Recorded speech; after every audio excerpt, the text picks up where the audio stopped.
The morning sun painted golden streaks across the wheat fields as Maya Chen walked the dusty road toward the military recruitment center. Her worn canvas shoes kicked up small clouds of dirt with each step. The other recruits had already gathered in small groups, their voices carrying across the open space like the chatter of birds before a storm. Maya kept her head down, clutching the crumpled papers that would change her life forever. Her acceptance letter to the elite military academy felt like a miracle in her calloused hands. For 18 years, she had dreamed of this moment while working alongside her grandmother in their small village farm. The recruitment center buzzed with nervous energy. Young men and women from across the country had come to begin their military training. Most wore expensive athletic gear and carried designer bags. Their confident laughter echoed off the concrete walls as they shared stories about their prestigious schools and wealthy families. Maya found an empty bench near the corner and sat quietly. Her faded jeans and simple white t-shirt looked shabby compared to the branded clothing around her. She had saved for months to buy these clothes, wanting to look presentable on her first day. A group of girls nearby noticed her and began whispering. Their voices weren't quiet enough to hide their words. "Look at that country girl," said Priya, a tall girl with perfectly styled hair. "Did she walk here from her village?" "Those shoes have seen better days," laughed another girl named Sarah. "My gardener dresses better than that." "I heard some rural kids got scholarships," Priya continued. "The military is trying to look inclusive now. They probably let her in to fill a quota." Maya's cheeks burned with embarrassment, but she kept her eyes fixed on her acceptance letter. She had earned her place here through pure determination and outstanding test scores. Her grandmother had worked extra shifts at the local market to pay for her exam fees. The whispers grew louder as more recruits joined the conversation. They spoke about their expensive cars, their family connections, and their bright futures. Maya felt like an outsider looking through a window she could never break. "Attention, recruits!" A stern voice cut through the chatter. A muscular sergeant with graying temples strode into the room. His uniform was spotless, his posture perfect. Every conversation stopped immediately. "Welcome to the Central Military Academy," Sergeant Rodriguez announced. "For the next 6 months, this institution will test every limit you thought you had. Only the strongest will graduate." He gestured toward a long table covered with forms. "Complete your registration and report to barracks assignment. Your real training begins tomorrow at 5 in the morning." Maya stood in line with the other recruits. The forms asked about family background, education, and previous military experience. When she reached the registration desk, the clerk glanced at her paperwork with surprise. "Rural scholarship student?" the clerk asked, raising an eyebrow. "Yes, sir," Maya replied quietly. "Well, good luck, kid. You'll need it." The dormitory assignment put Maya in a room with 3 other girls. Priya was among them, along with Sarah and a quiet girl named Lisa from the capital city. Their side of the room quickly filled with expensive belongings while Maya unpacked her few possessions into a small corner. That evening, the recruits gathered in the mess hall for dinner. The conversations continued from earlier, with groups forming based on social backgrounds. Maya sat alone at a small table, eating her simple meal while listening to the ambitious plans swirling around her. "My father knows General Morrison personally," boasted a boy named Derek. "He's guaranteed me a fast track to officer training." "My family has military connections going back generations," added another recruit. "This is just a formality before my real career begins." Maya finished her dinner and returned to her room early. She found Priya and Sarah going through her belongings while Lisa watched uncomfortably from her bunk. "Looking for something?" Maya asked, trying to keep her voice steady. "Just curious about what country people pack," Priya said with a smirk. "These clothes are so authentic." "Leave her stuff alone," Lisa said suddenly. "That's not cool." "Relax, Lisa," Sarah laughed. "We're just trying to understand our roommate better." Maya quietly reorganized her belongings, while the other girls continued their conversation. She had faced judgment before in her village for dreaming of military service. Her neighbors thought girls should focus on farming or marriage, not fighting. The next morning began before dawn. Sergeant Rodriguez's whistle pierced the darkness like a blade. Recruits stumbled from their bunks, struggling to dress in the pre-dawn gloom. "Move faster," Rodriguez shouted. "In combat, the enemy won't wait for you to put on your makeup." The first day of training was brutal. Physical fitness tests pushed everyone to their limits. Maya surprised herself by keeping pace with the stronger-looking recruits. Years of farm work had given her endurance that expensive gym memberships couldn't match. During the obstacle course, several recruits struggled with the rope climb. Maya scaled it quickly, her hands remembering countless climbs up barn rafters and apple trees. The watching instructors made notes on their clipboards without comment. Combat basics came next. Hand-to-hand fighting techniques that seemed foreign to the city recruits felt natural to Maya. She had learned to defend herself from aggressive farm animals and village bullies. Her movements were instinctive rather than practiced. "Not bad for a farm girl," Priya admitted grudgingly during lunch break, "but wait until we get to the technical stuff." The afternoon brought weapons training and tactical instruction. Maya listened intently as instructors explained military strategy and battlefield communication. While other recruits chatted or checked their phones, she absorbed every detail. That evening, study groups formed naturally among the recruits. Maya wasn't invited to join any of them. She found a quiet corner in the library and opened her textbooks alone. The weeks that followed established a clear pattern. Maya consistently performed well in physical challenges, but remained socially isolated. The other recruits had accepted her competence while maintaining their distance. Her breakthrough came during a night navigation exercise. Teams of 5 recruits were dropped in the wilderness with basic supplies and maps. Their mission was to reach a checkpoint 10 miles away before sunrise. Maya found herself paired with Derek, Priya, Sarah, and a nervous boy named Marcus. Derek immediately assumed leadership of the group, spreading his map on a fallen log. "Okay, team," he announced confidently. "I've done orienteering with my scout troop. We'll follow this main trail and reach the checkpoint in 4 hours." Maya studied the map over his shoulder. The route Derek had chosen was the longest possible path to their destination. It wound through thick forest and crossed 2 steep ridgelines. "Excuse me," she said quietly. "There's a shorter way through the valley." Derek looked up with irritation. "I know what I'm doing. My father taught me navigation." "But this route adds 3 extra miles," Maya persisted. "We'll never make it by sunrise." "Listen, country girl," Derek snapped. "Just because you can milk cows doesn't mean you understand military tactics." The group followed Derek's plan. After 2 hours of hiking, they were hopelessly behind schedule. The trail had become overgrown and difficult to follow. Marcus was struggling with his heavy pack, and Sarah had twisted her ankle on the rocky terrain. "We're lost," Priya admitted, checking her compass again.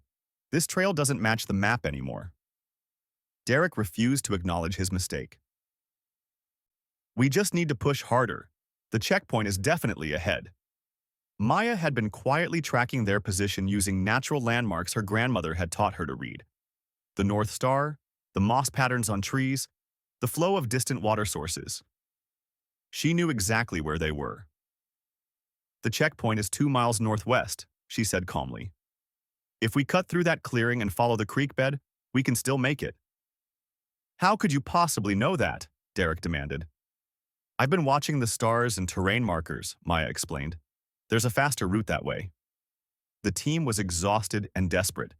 Even Derek realized his leadership had failed. Reluctantly, he agreed to try Maya's suggestion. Maya led them through the darkness with quiet confidence. She navigated by moonlight and memory, finding paths that didn't exist on their military maps. Her village childhood had taught her to read the land like a familiar book. They reached the checkpoint with 30 minutes to spare. The waiting instructor looked surprised to see them arriving from an unexpected direction.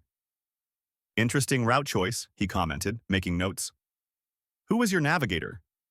Derek started to answer, but Priya cut him off. "Maya guided us here. She saved our mission." The instructor looked at Maya with new interest. "Good work, recruit. Unconventional navigation shows real tactical thinking." Word of Maya's navigation skills spread through the academy. Instructors began watching her more carefully during exercises. Her performance in combat training, marksmanship, and strategic planning consistently ranked in the top percentiles. Despite her growing reputation among the staff, Maya remained an outsider among the recruits. They acknowledged her abilities but couldn't bridge the social gap between their different worlds. The midterm evaluation arrived with surprising results. Maya scored highest in her class across multiple categories. Her name appeared at the top of ranking lists that had been dominated by recruits with family military connections. "How is that possible?" Sarah whispered to Priya as they reviewed the posted scores. "She's just a village girl." "Maybe there's more to her than we thought," Lisa suggested quietly. Maya read her scores with quiet satisfaction, but no celebration. She had proven her worth to herself, which mattered more than anyone else's opinion. The real test came during advanced tactical simulation. Recruits were divided into opposing teams for a complex war game scenario. Maya found herself assigned to the smaller defending force while Derek's team played the attackers. The simulation involved protecting a strategic facility from enemy assault. Most defensive strategies relied on superior firepower and fortified positions. Maya studied the terrain maps and suggested something different. "What if we use guerrilla tactics?" she proposed to her team leader. "Small mobile units could harass their advance while avoiding direct confrontation." Lieutenant Peterson, their team leader, looked skeptical. "That's not standard military doctrine for defensive operations." "But it could work," Maya insisted. "My grandmother told me stories about resistance fighters who use similar tactics against much larger armies." The simulation began with Derek's attacking force advancing confidently across open ground. They expected to overwhelm the defenders through superior numbers and firepower.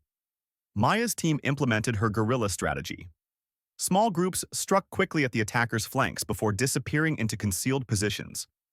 They disrupted supply lines and communication networks without engaging in costly direct battles. The attacking force became frustrated and disorganized. Derek's carefully planned assault fell apart as his units chased phantom defenders through the simulated terrain. "Where are they coming from?" Derek shouted into his radio as another supply convoy was ambushed. Maya coordinated her team's movements like a chess master. She anticipated the attackers' responses and positioned her forces to maximum advantage. Her rural hunting experience translated perfectly to military tactics. The simulation ended with Derek's attacking force in complete disarray. Maya's defending team had achieved total victory despite being outnumbered 2-1. The observing instructors were stunned. Several senior officers who had come to watch the exercise requested detailed briefings on the defensive strategy. "Outstanding tactical innovation," General Harrison commented to the assembled recruits. "This demonstrates the kind of creative thinking we need in modern warfare." Maya stood among her teammates, finally feeling like she belonged. Her unconventional background had become her greatest strength instead of her biggest weakness. That evening, the other recruits looked at her with new respect. Some approached her for tactical advice and study partnerships. The social barriers that had seemed insurmountable began to crack. "I owe you an apology," Derek said privately. "I underestimated you completely." "We all did," Priya added. "Your strategies today were incredible." Maya accepted their recognition gracefully, but she knew this was only the beginning. The final months of training would test every skill she had developed. As she prepared for sleep that night, Maya thought about her grandmother's stories of quiet strength and unexpected heroes. Perhaps being underestimated had always been her secret weapon. The academy was starting to feel like home. But Maya sensed that bigger challenges lay ahead. Her fellow recruits were finally seeing her potential, but the real test would come when they graduated into active military service. She closed her eyes and dreamed of the wheat fields where her journey had begun, knowing she would return someday as a very different person than the nervous girl who had walked that dusty road just months before. 6 months later, Maya Chen stood with her graduating class at the Central Military Academy. The polished buttons on her uniform reflected the morning sunlight as families gathered to celebrate their children's achievements. Maya searched the crowd for her grandmother's weathered face among the expensive suits and designer dresses. There she was, sitting quietly in the back row. Grandmother Chen wore her best dress, the one she saved for important village ceremonies. Her hands were folded in her lap, and pride shone in her eyes as she watched Maya receive her commission as second lieutenant. "Congratulations, Lieutenant Chen," General Harrison said, shaking Maya's hand firmly. "Your tactical innovations during training have impressed everyone here." Maya saluted crisply. "Thank you, sir. I'm ready to serve." The graduation ceremony concluded with assignments to various military units across the country.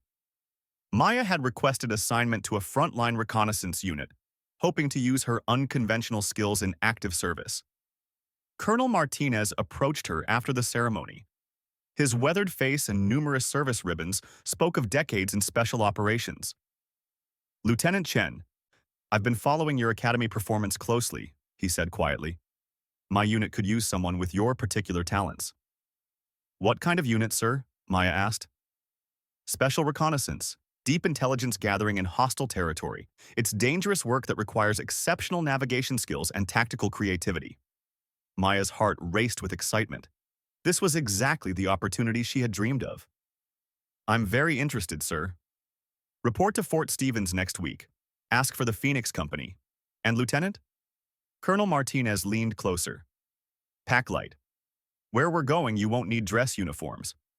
After graduation, Maya spent 3 precious days with her grandmother in their village. The wheat fields looked smaller than she remembered, but they still held the peace and simplicity that had shaped her character. "You've grown strong," Grandmother Chen observed as they walked through the familiar fields. "But remember where your strength comes from." "I'll never forget," Maya promised. "Everything you taught me about reading the land and staying humble has made me who I am." "The military will try to change you," her grandmother warned gently. "Don't let them take away what makes you special." Maya arrived at Fort Stevens to find a military base unlike any she had seen before. The buildings were older and more functional than the Academy's impressive facilities. Everything seemed designed for efficiency rather than appearance. Phoenix Company occupied a restricted section of the base. Armed guards checked Maya's identification multiple times before allowing her through the security checkpoints. The atmosphere was serious and professional. Captain Rodriguez greeted her in a small briefing room. The same sergeant who had trained her at the academy had been promoted and transferred to special operations. "Good to see you again, Chen," he said with a rare smile. "I recommended you for this unit personally." "Thank you, sir. I appreciate the opportunity." "Don't thank me yet. This training makes the academy look like summer camp." Phoenix Company consisted of 12 elite soldiers from various military backgrounds. Maya was the youngest and only woman in the unit. The other soldiers had years of combat experience in foreign conflicts and counterterrorism operations.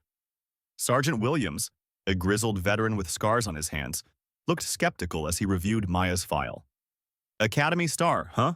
he said without enthusiasm. "Let's see how you handle real military work." The special operations training began immediately. Advanced wilderness survival pushed Maya's limits far beyond academy exercises. She learned to navigate through hostile terrain without maps, to gather intelligence without being detected, and to survive on minimal resources for weeks at a time. Maya's rural background proved invaluable once again. While city-born soldiers struggled with outdoor survival skills, she thrived in challenging natural environments. Her ability to read weather patterns and find food sources impressed even the most experienced veterans. During a month-long survival exercise in the mountains, Maya's team became separated from their supply drop due to severe weather. Other teams activated emergency beacons and requested extraction, but Maya convinced her teammates to continue the mission. "I can find us food and shelter," she assured them as snow began to fall. "My grandmother taught me to live off the land in any season." She led them to a protected valley where they built effective shelters using natural materials. Maya identified edible plants and set snares for small game using techniques learned in her village childhood. Her team not only completed their mission, but returned in better condition than groups that had received regular supply drops. "Outstanding resourcefulness," Colonel Martinez noted in his evaluation. "Lieutenant Chen demonstrates exceptional survival instincts and leadership under pressure." The weapons training at Phoenix Company far exceeded academy standards. Maya learned to use advanced sniper rifles, explosives, and specialized communication equipment. Her natural marksmanship skills, developed hunting small game with her grandmother, translated perfectly to military precision shooting. On the firing range, Maya consistently outperformed soldiers with years more experience.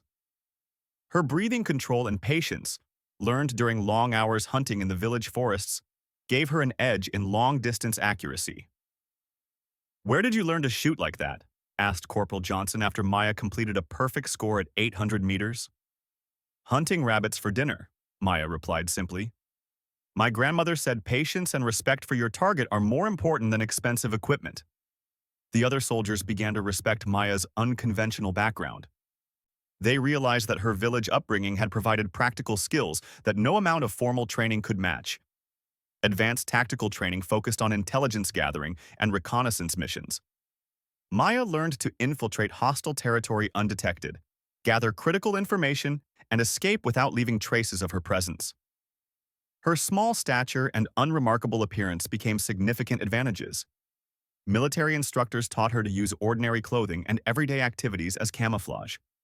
She could blend into civilian populations in ways that larger, more obviously military personnel could not. During urban reconnaissance exercises, Maya consistently gathered more detailed intelligence than her teammates. She could observe targets for hours without being noticed, taking advantage of her natural patience and attention to detail. "Chen has a gift for invisibility," reported Major Stevens after reviewing exercise results. "She can disappear in plain sight better than soldiers with twice her experience." The psychological evaluation component of special operations training tested mental resilience under extreme stress. Maya underwent simulated interrogation, sensory deprivation, and isolation exercises designed to break down psychological defenses. Her rural upbringing provided unexpected advantages here as well. Long hours alone in village fields had taught her to find peace in solitude. Hard physical work and simple pleasures had given her mental toughness that urban lifestyles couldn't match. While other candidates struggled with isolation exercises, Maya found comfort in quiet contemplation. She used meditation techniques learned from her grandmother to maintain mental clarity under psychological pressure. "Remarkable stress tolerance," noted Dr. Peterson, the unit psychologist. "Lieutenant Chen shows exceptional mental resilience for someone her age." After 8 months of intensive training, Phoenix Company received their first operational assignment. Intelligence reports indicated enemy activity in a remote border region where conventional military units had failed to gather useful information. The mission briefing took place in a secure conference room with maps covering every wall. Colonel Martinez outlined their objectives with military precision. "We need eyes on enemy supply routes through the Karamov Mountains," he explained. "Previous reconnaissance attempts have been detected and neutralized. This mission requires complete stealth." Maya studied the terrain maps carefully.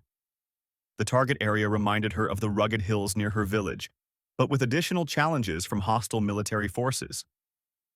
"The enemy knows we're coming," warned Captain Rodriguez. "They've increased patrols and set up detection equipment throughout the region." "How long do we have?" asked Sergeant Williams. 2 weeks maximum. Intelligence suggests they're moving significant weapons shipments through those mountains. We need to identify routes, timing, and defensive positions." Maya raised her hand tentatively. "Sir, what if we approached from an unexpected direction?" Colonel Martinez looked at her with interest. "Explain your thinking, Lieutenant." "Everyone expects military reconnaissance from the main approaches," Maya said, pointing to obvious routes on the map. "But these smaller valleys might provide concealment if we moved like local civilians instead of soldiers." "That's risky," Captain Rodriguez observed. "If you're caught out of uniform, you could be treated as spies." "But it might work," Colonel Martinez mused. "Chen, you'd be our advanced scout. Can you handle solo reconnaissance in hostile territory?" Maya felt the weight of responsibility settle on her shoulders. This was the moment she had trained for since leaving her village. "Yes, sir. I can do it." The team deployed to a forward base near the border under cover of darkness. Maya studied local civilian clothing and cultural details that would help her blend in with the rural population. Her mission was to cross into enemy territory alone, establish observation posts overlooking key mountain passes, and report back with detailed intelligence on enemy movements. As she prepared her minimal equipment, Sergeant Williams approached with unexpected advice. "Listen, kid," he said quietly. "I was wrong about you at the beginning. You've got skills the rest of us don't understand yet." "Thank you, Sergeant. That means a lot coming from you. Just remember, if things go wrong out there, use whatever advantages you have. Don't try to fight like us. Fight like you." Maya crossed the border before dawn, carrying only basic supplies disguised as personal belongings.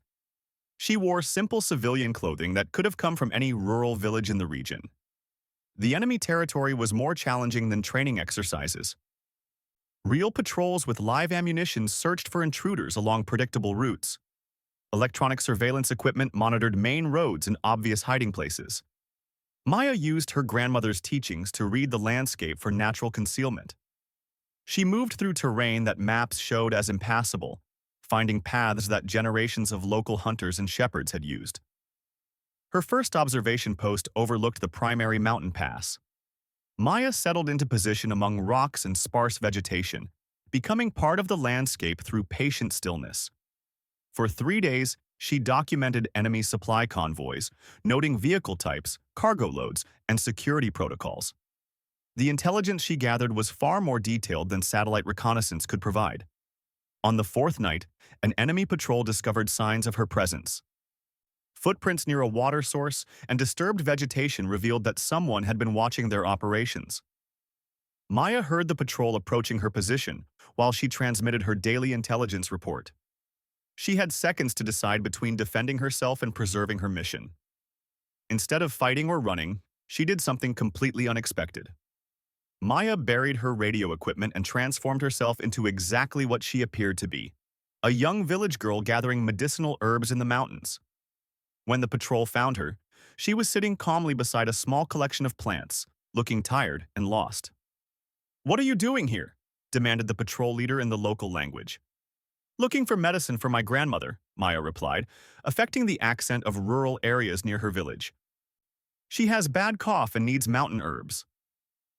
The soldiers searched her belongings but found only plants and basic supplies consistent with her story.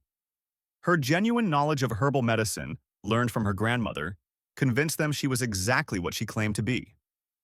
"This area is dangerous," warned one soldier. "You should return to your village." "Yes, sir," Maya agreed humbly. "I will go home now." The patrol escorted her toward the border, believing they were helping a lost civilian. Maya played her role perfectly, appearing grateful and frightened while memorizing additional intelligence about enemy positions and procedures. Once across the border, Maya retrieved hidden equipment caches and continued her reconnaissance mission from different positions. Her close call had actually provided valuable information about enemy search protocols and response times. She completed her 2-week mission with comprehensive intelligence that exceeded all expectations. Maya had documented enemy supply schedules, identified defensive weaknesses, and mapped patrol routes with unprecedented accuracy. Colonel Martinez reviewed her reports with obvious satisfaction. "Outstanding work, Lieutenant. This intelligence will save American lives."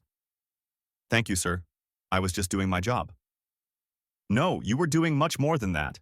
Phoenix Company needs operatives who can think creatively under pressure." Maya's successful mission earned recognition throughout the special operations community. Her name appeared on confidential reports that reached the highest levels of military command. But she remained the same humble person who had grown up in wheat fields with her grandmother. Success hadn't changed her core values or quiet strength. As Phoenix Company prepared for their next assignment, Maya wrote a letter to her grandmother describing her work in general terms that wouldn't violate security protocols. "I am serving my country well," she wrote. "Everything you taught me about patience, observation, and staying true to myself guides me every day." Maya sealed the letter with a small pressed flower from the mountains, where she had completed her first real mission. Soon, that mission would seem simple compared to the challenges waiting ahead. The reconnaissance reports she had filed were generating significant interest among military planners. Her unique approach to intelligence gathering had opened new possibilities for special operations in hostile territory. Colonel Martinez called her into his office for a private conversation. "Chen, I'm recommending you for advanced training with a classified unit. Your skills have attracted attention from the very top of the military command structure." Maya felt both pride and apprehension. What kind of training, sir? The kind that doesn't officially exist. If you accept, your service record will show routine assignments while you handle missions that could change the course of international conflicts. This was bigger than anything Maya had imagined when she left her village. She thought of her grandmother's words about remembering where her strength came from. "I'll do whatever my country needs, sir." Colonel Martinez nodded approvingly. "I thought you'd say that. Pack your gear, Lieutenant. Tomorrow you disappear from official records and become something much more important." Maya returned to her quarters wondering what secrets lay ahead. Her journey from laughed-at village girl to elite operative was just beginning. 2 years after disappearing from official military records, Maya Chen existed only as a ghost in classified files. Her identity had been carefully erased and rebuilt for operations that required complete deniability. To the outside world, she had died in a training accident. To her enemies, she was becoming a legend they called the Shadow Reaper. Maya sat in a nondescript apartment overlooking the busy streets of Prague. Her appearance had changed dramatically from the rural girl who once walked dusty village roads. Short black hair, subtle makeup, and expensive European clothing helped her blend into the sophisticated urban environment. But beneath the transformation, her grandmother's teachings remained her foundation. The patience learned in wheat fields, the observation skills developed hunting small game, and the humility that kept her grounded served her in ways no advanced training could match. Her handler, known only as Control, contacted her through encrypted communications that left no electronic trail. Today's message was brief but significant. Operation Midnight. Full briefing at the usual location. Priority Alpha. Maya finished her coffee and walked through Prague's historic streets toward a small bookstore that served as one of many cover locations for intelligence operations. To anyone watching, she appeared to be a young professional enjoying a morning stroll. The bookstore owner, an elderly man named Henrik, was actually a retired intelligence operative who managed safe houses throughout Eastern Europe. He nodded politely as Maya browsed philosophy books before directing her to a hidden room behind the fiction section. Control was waiting with a comprehensive briefing packet. The stern woman in her 50s had been Maya's handler since the beginning of her classified operations. "We have a problem," Control began without preamble. "General Viktor Petrov has been selling American military secrets to hostile foreign powers. He's scheduled to attend a defense conference in Vienna next week." Maya studied the files on General Petrov. He was a decorated veteran with access to the highest levels of classified information. His betrayal represented a catastrophic security breach. "What's the objective?" Maya asked. "Gather evidence of his treasonous activities and neutralize the threat to national security. This cannot go through normal legal channels. Too many powerful people are involved." "How much time do I have?" "The conference lasts 5 days. You'll have one opportunity to access his hotel suite and document his communications with foreign contacts." Maya examined surveillance photos of the hotel and conference venue. The Grand Hotel Europa was a luxury establishment with sophisticated security systems and international attention focused on the defense conference. "He'll be surrounded by security personnel and government officials," Maya observed. "Getting close enough for surveillance will be challenging. That's why we chose you. Your ability to become invisible in plain sight makes this mission possible." Control provided Maya with a new identity as Dr. Sarah Mitchell, a military technology consultant attending the conference as an independent observer. The cover story would give her access to conference events where General Petrov would be present. Maya spent 3 days preparing for the operation. She studied the conference agenda, memorized the layouts of relevant buildings, and practiced her role as a technology expert. Her real education had been completed in classified facilities that officially didn't exist. The Grand Hotel Europa buzzed with activity as defense officials from multiple countries gathered for discussions on military cooperation and technology sharing. Maya checked in under her cover identity, noting security cameras and personnel placement throughout the luxury building. General Petrov arrived with an entourage of aides and security officers. Maya observed from across the lobby as he greeted other high-ranking officials with the confidence of a man who believed his secrets were safe. She established surveillance patterns over the first 2 days of the conference. General Petrov maintained a careful schedule of official meetings during the day, but his evenings included suspicious private conversations with individuals who weren't part of any delegation. On the third evening, Maya identified her opportunity. General Petrov had arranged a private dinner meeting in his hotel suite with someone listed in conference records as a technology journalist from Germany. Maya's research revealed the journalist was actually a known intelligence operative working for hostile foreign powers. The meeting was scheduled for 8 o'clock. Maya needed to access the suite before their arrival to install surveillance equipment and position herself for observation. Using skills learned during her classified training, Maya bypassed the hotel's security systems and entered General Petrov's suite at 6:30. She quickly planted microcameras and audio recording devices in strategic locations throughout the rooms. Her escape route led through the building's service areas, where she could observe the meeting without being detected. Maya positioned herself in a maintenance space with a direct view of the suite's main room. General Petrov arrived at 8 o'clock sharp, followed 10 minutes later by his contact. Maya activated her recording equipment and settled in for what might be a long evening of surveillance. The conversation that followed exceeded all expectations for its significance. General Petrov was not just selling secrets, he was coordinating a comprehensive intelligence operation that threatened multiple allied nations. "The submarine defense protocols you requested," General Petrov said, handing over an encrypted drive. "This information is worth $50 million on international markets." "My contacts are pleased with your cooperation," replied the false journalist. "They have additional requirements for next month's NATO planning session." Maya documented everything through audio and video recordings. The evidence was overwhelming and irrefutable. General Petrov's betrayal was far more extensive than intelligence agencies had realized. But the meeting took an unexpected turn when General Petrov received a phone call that changed the entire operation. "What do you mean someone's been asking questions?" he said angrily into the phone. "I thought we had eliminated security concerns." The general's face grew pale as he listened to the caller. "If there's an investigation, we need to accelerate our timeline. Complete the transfer immediately." Maya realized that her mission had been compromised. Someone within the intelligence community was feeding information to General Petrov about ongoing investigations into his activities. The false journalist stood to leave, but General Petrov stopped him. "Wait. My security contact says there might be surveillance on this meeting. We need to check for electronic devices." Maya's heart raced as General Petrov and his contact began systematically searching the suite for hidden cameras and recording equipment. Her carefully placed surveillance devices would be discovered within minutes. Instead of fleeing, Maya made a decision that would define the rest of her career. She activated the hotel's fire alarm system and used the resulting chaos to enter the suite directly. When General Petrov and his contact rushed toward the door in response to the alarm, Maya appeared behind them with her weapon drawn. "Don't move," she commanded in perfect German, maintaining her cover identity. "You're both under arrest for espionage."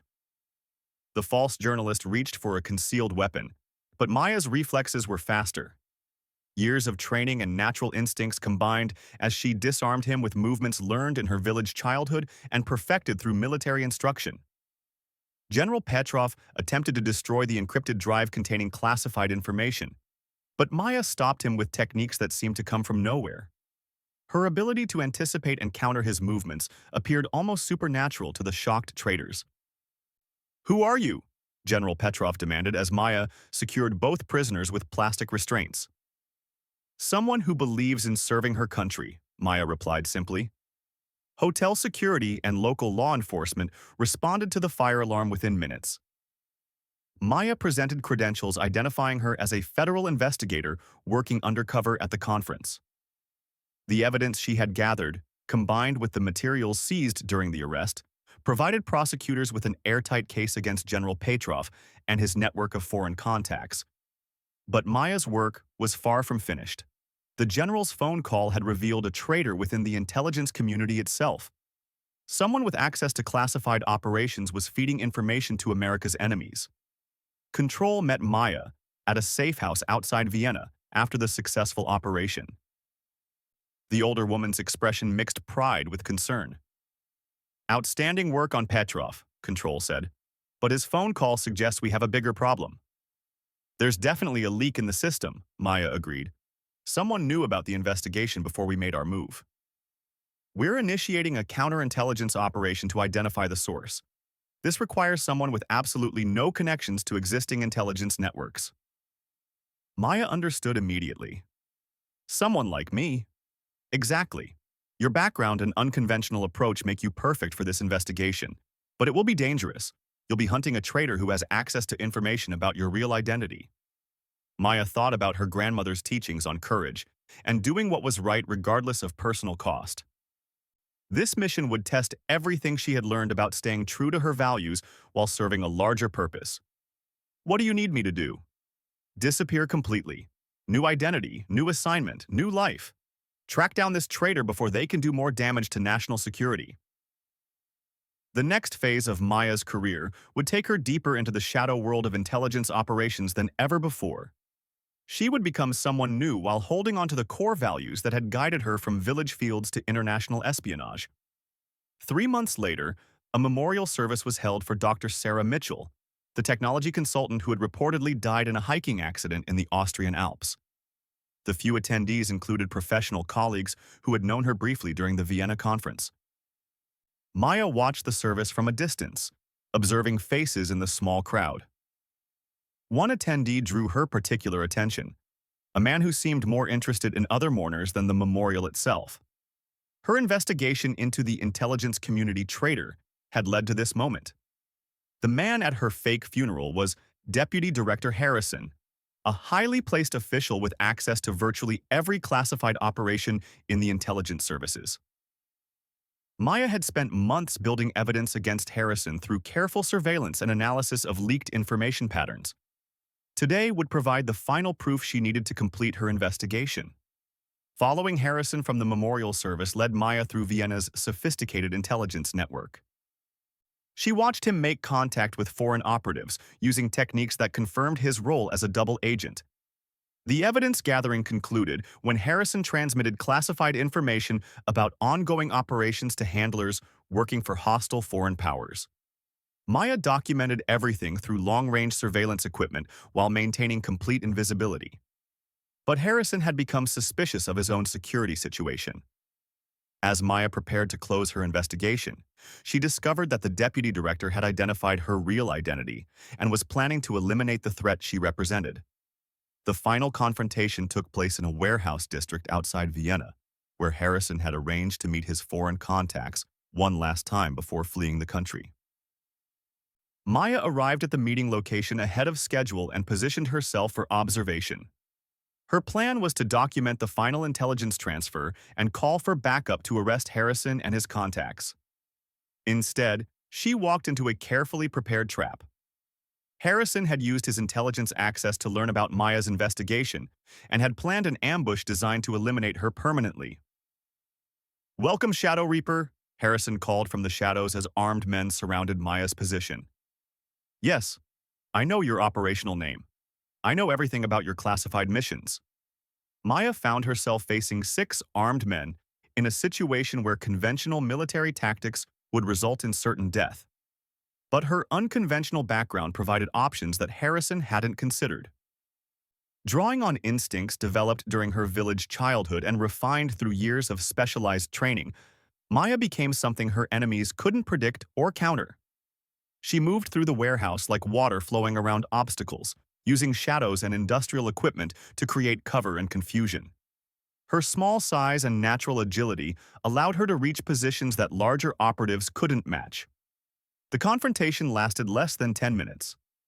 When backup units arrived in response to Maya's emergency signal, they found Harrison and his contacts unconscious but alive, secured with their own restraints. Maya had vanished into the Vienna night, leaving behind only a detailed intelligence report that exposed the entire traitor network and provided evidence for multiple prosecutions. Control found her 3 days later in a small cafe near the Danube River. Maya sat quietly drinking coffee and watching the morning river traffic like any young woman enjoying a peaceful moment. "How do you do it?" Control asked, sitting across from her. "You appear and disappear like a ghost, but you fight with skills that shouldn't exist." My grandmother taught me to be still when I needed to be invisible and to move like water when I needed to flow around obstacles, Maya explained.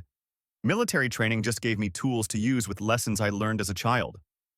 The intelligence community is calling you the Shadow Reaper now. Your operations have become legendary among people who don't officially exist. Maya smiled quietly. I'm still just a girl from a village who learned to read the land and stay humble. Maybe that's exactly what makes you so effective. 2 weeks later, Maya received a message that would change her life once again. General Morrison, the highest-ranking officer in American intelligence operations, had requested a personal meeting to discuss her future. The meeting took place in a secure conference room at an undisclosed location in Washington. General Morrison was a distinguished man in his 60s whose service record included leadership roles in the most sensitive military operations of the past 3 decades. Lieutenant Chen, he began formally, though that's no longer your official rank or name. I serve under whatever identity the mission requires, sir, Maya replied. Your unconventional background and exceptional operational results have caught attention at the highest levels of government. We have a proposition that will require your unique skills on a permanent basis. General Morrison outlined a new special operations unit designed for missions that conventional military forces couldn't handle. The unit would operate with complete autonomy and unlimited resources to address threats that required creative solutions. We need someone to lead this unit who understands that the most powerful weapons are often the most unexpected ones, the general explained. What would that involve, sir? Official promotion to major, though your real rank will remain classified. Command of a 12-person team selected from the most elite operatives in all military branches. And missions that will determine the course of international security for the next decade. Maya thought about the journey that had brought her from wheat fields to this conference room. Her grandmother's lessons about service and humility had guided her through transformation she never could have imagined. I accept the position, sir. When do we begin? Immediately. Your first mission briefing is tomorrow morning. General Morrison stood and extended his hand to Maya with genuine respect. Major Chen, welcome to the most classified unit in American military history. From this moment forward, you are officially the Shadow Reaper. Maya shook his hand firmly, feeling the weight of responsibility settle on her shoulders. The rural girl, who had been laughed at by her academy classmates, had become something her enemies would fear and her country would depend upon. But in her heart, she remained the same person who had learned patience in wheat fields and courage from her grandmother's stories. Those foundations would guide her through whatever challenges lay ahead in her new role as leader of America's most secret defenders. The transformation was complete, but the mission was just beginning. Maya Chen had become the Shadow Reaper, and the world would never be quite the same.